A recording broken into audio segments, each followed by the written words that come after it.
in the not too distant past in Hollywood, there was something called a Red Scare, where if your name was found on a list of having communist sympathies, communist leanings, or you actually were a communist, you were run out of Hollywood.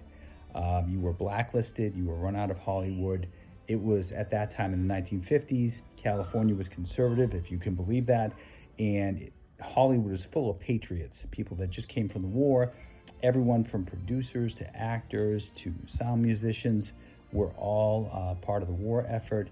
And everyone pretty much was a patriot back then, most people. Fast forward here, 70 years, ironically, and we have a complete inversion. If you don't have communist leanings, like literal communist far left leanings, you're run out of Hollywood.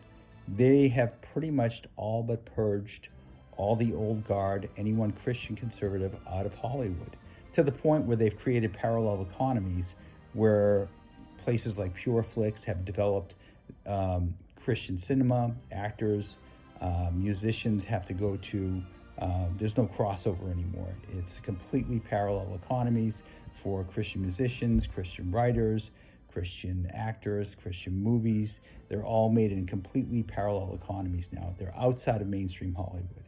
They've purged that. There is, I'm sure, one or two stragglers. You know, this guy Pratt from the Jurassic movies is claiming to be Christians, trying to hang on.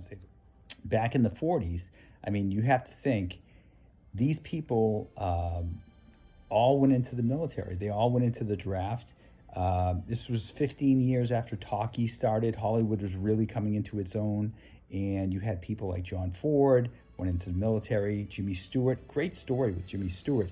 He failed the draft. So what he did was he was at the height of his career, went back to Hollywood, hired a bodybuilder to help him bulk up, went back, retested, passed, and then got drafted, and then became a pilot, wanted to fly dangerous missions. And then the military was like, no, it would be bad optics if you ever got shot down. Then he fought to get into some dangerous missions.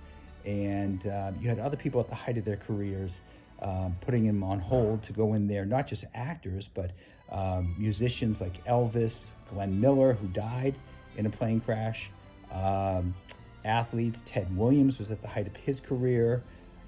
Everyone pitched in. And, you have a complete inversion today in Hollywood. I mean, that was a different war. Pretty much the country was unified at that time. And we were attacked. And so it's a different time. But however, today, politically, there's no dissenting voices in Hollywood. It's either far left, their way. You either want to kill all the babies in the world, LGBTQ leaning, far left politics, support Democrats. If you don't, you're out. And it's just amazing how much it has changed in 70 years. So that's just a brief overview, brief history of Hollywood politically. Thanks for watching.